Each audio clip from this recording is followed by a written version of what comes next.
সব জ্যান্ত মাছ ডিরেক্ট সমুদ্র থেকে ধরে এখানে ডিরেক্ট নিয়ে আসে।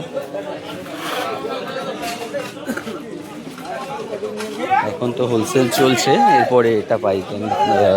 সকাল সকাল রামনগরে বাস থেকে নামলাম দুজনে, আর তারপরে এখন এসেছি মাছের বাজারে। জাস্ট এখানে রামনগর মাছের বাজারটা দেখবেন, জ্যান্ত কাতলা জ্যান্ত প্রচণ্ড পরিমাণে। দেখেন চিংড়ি মাছগুলো এখন নড়ছে রীতিমতো, রাইট?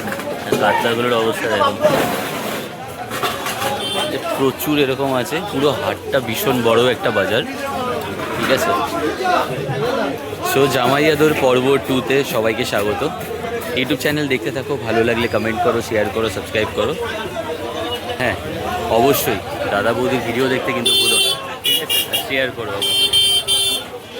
বাই বাই, দেখা হচ্ছে নেক্সট পর্বতে তোমাদের সাথে।